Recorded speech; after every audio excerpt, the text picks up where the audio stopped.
If you're planning a trip to Silver Dollar City in 2026, especially with kids, there are a few things that can make or break your day, and I wish we knew some of these ahead of time. Let me walk through everything you actually need to know before you go. All right, we are diving in with number one, download the app. Before we went, we've gone twice recently, once in the fall and then once a couple weekends ago. And the first time we went in the fall, I didn't even look to see if there was an app. I should have known there was an app. But with the app, there are so many things that you can do, see, use it for in the app. So for example, I'm gonna put some footage of the app up here so you can see what that looks like. But you can check things like wait times for the rides. With the wait times, you can also see height requirements. Pro tip on that one, if you look at it just on the list of rides, it's going to show the minimum height that they have to be to ride it by themselves. So if you click into the ride, you can see like the minimum height they need to be to ride it with an adult. Because there were a few times when I was first looking at it, I was like, I'm pretty sure they rode this last time. Like, why does it say the height requirement's so high? And it was because it was showing the height requirement they have to be to ride it by themselves. So just note that if you're looking to use it for that piece. And then you can also use it for show times, different things like that. But then also mobile ordering, which if you have been following me, you might know that I am a Disney girly at heart. So I love the mobile ordering feature. Disney does that. We use it at Disney. I love that Silver Dollar City also has a mobile ordering feature. It just, if I can avoid a line somewhere, I'm gonna do it. And if I can plan ahead and order some food, especially with the kiddos as people are getting hungry, it just makes everything a little bit easier. So make sure to download that app, know that you can do a few of those things and more within the app. So maybe download it before you go, explore it a little bit, see what you can and can't do in there. And that way you're ready to go when you get on property. Before we dive into number two, I just wanted to quickly introduce myself. Hey, I'm Kinsey, a busy mom of 2 toddler girls, sharing real life motherhood, family travel, and everything in between, anything that's gonna help any other mamas out because we're out here trying to help each other. So I am glad that you're here. Number two, building off of the height requirements from the app, is that with the height requirements, you can actually go to Midtown Guest Services and they will measure your kiddo and then give you a wristband that shows their height. So for example, we didn't do it this past time because we weren't there as long, and also we didn't start until midday. And FYI, be on the lookout for that, because midday, the reason we didn't do this, the line was long. I don't know why they only had one person working, but we waited in line for like 15 minutes and the line pretty much had not moved.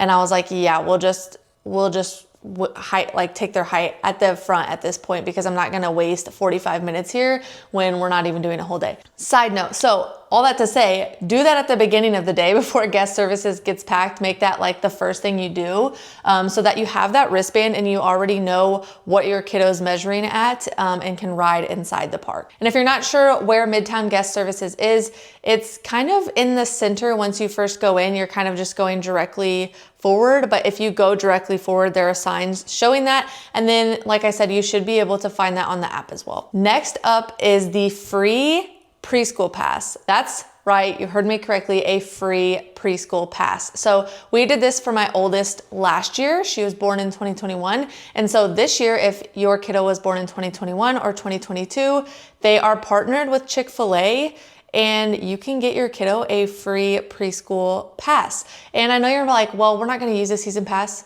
It doesn't matter, it's free. So, you know, go that route. If you're taking preschoolers to Silver Dollar City, take advantage of that preschool pass. I will try to link below in the description the direct link to get that free preschool pass, so you have that. But also, as a side note, I did see that where if you activated it for a kiddo that was born in 2021 last year, so for a 2025 pass, you actually don't need to reactivate that this year. So something huge to take advantage of if you're planning to go to Silver Dollar City this year with a preschooler. That being said, make sure to carefully read what you're supposed to do, because we did mess that up when we did it last year. I totally forgot her birth certificate. Luckily, they worked with me, but there are things that you have to bring to activate that. So make note, pay attention to that. The fourth thing that I wanted to talk about was the refillable mugs. So this really benefits us. This is something that we use a lot. So if you're somebody that gets a drink, a lot of the times we'll just get one refillable mug, and since they're refillable, we'll share. Like my husband will fill up something with what he wants, then I'll fill it up, then we'll fill it up with something that we both want, then we won't fill it up with something the kids want, whatever. But they do have two options for refillable mugs at Silver Dollar City. One is a refillable mug for the day, and then the second is a refillable mug for the season. So just kind of think about what your plans are for the rest of the season before you buy that, i.e., do you want to get a day one or do you want to get a season one? If you're not sure and you get a day refillable mug, like a refillable mug for the day, and then you come back, you're like, dang, I should have got the season one. We're going to come back for Christmas. We're going to come back for the fall, whatever.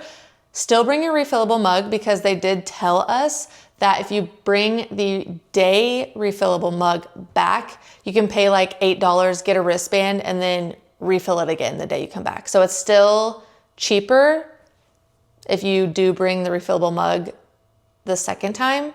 So don't stress too much about that. Next is having some sort of crowd strategy. I hate lines. I just hate lines. I'm not a big crowd person. I know you're probably like, you just said you go to Disney. What do you mean you're not a crowd person? It doesn't bother me as much there, because I know how to navigate it. So I want to give you some tips on how we have seen more crowds and how we've navigated crowds, or how we might navigate crowds in the future when it comes to Silver Dollar City specifically. Starting with, if you can go on a weekday, I highly suggest that you try to make that work. So in the fall, we went on a Monday, whereas a couple weeks ago we went on a Saturday, and the difference was insane. Like insane. And during the weekday, it was even during their fall festival and everything, but the crowds were still so much lower, and the wait times were a lot more reasonable. So if you can get there during a weekday, I highly suggest doing that, as it seems to, in our experience, make a big difference in the crowd levels. 2, I would look into the Trailblazer Pass. This is basically like Silver Dollar City's Fast Pass. They have a couple different levels that you can look into, which is helpful if you only want to budget for a certain amount. But this is something that I would definitely look into next time we go, especially as our girls get older and they can ride more things. To us, it's really worth it, especially if we're just doing one day in the park, we can get more done. And to me, if I can know I want to do that ahead of time and budget for that, like I said, we just really hate lines. So if we can avoid that, we're gonna do it. And then just a general timing tip, while Saturday was a lot busier than we went on a Monday, so weekend versus weekday, I will say that one thing I noticed is a couple of the wait times were really high about midday when we were initially looking at them, like 1 o'clock, 2 o'clock, 3 o'clock. But then when we were within about 2 hours of closing time, the line went down to be a much more reasonable time. Like for example, the little kid coaster they have, I forget the name of it right now, but it was like a 55-minute wait when we looked at like 2 o'clock, and I said, absolutely not. Even the teacups, I think, were like 40 minutes, and I was like, I'm not waiting 40 minutes for the teacups. And then when we came back through about an hour and 15 minutes till close, we got on the roller coaster in like 15 minutes, and then we got on the teacups like within 5 to 10 minutes. So just as a note, if there's any that are really high up there and you're like, I really don't think I want to wait for that one, consider coming back to those wait times when it's getting a little bit closer to park close, because we did notice that all of the wait times generally were down within about 2 hours of closing time. The next tip is just a tip if you're taking any kiddos, that we kind of made this mistake ourselves. So I'm trying to save you from this mistake, and that is plan to get wet. So plan to get wet in the sense of maybe bring an extra pair of clothes, bring an extra pair of shoes, because in October when we went, we did not plan ahead for this, and they have a splash pad area right over there in the Fireman's Landing. So our girls were all over that. They both got drenched there. And then my oldest rode Mystic River Falls twice, got drenched on that both times. And so afterwards, they were both just absolutely soaking wet, clothes, shoes, and we did not prepare ahead for them to get wet. We still had like hours ahead of us. So we ended up buying an extra outfit for both of them in the gift shop. If we would have just planned ahead and did a little bit more planning, we could have avoided that. This past time, we did plan ahead in the sense that we packed extra shoes.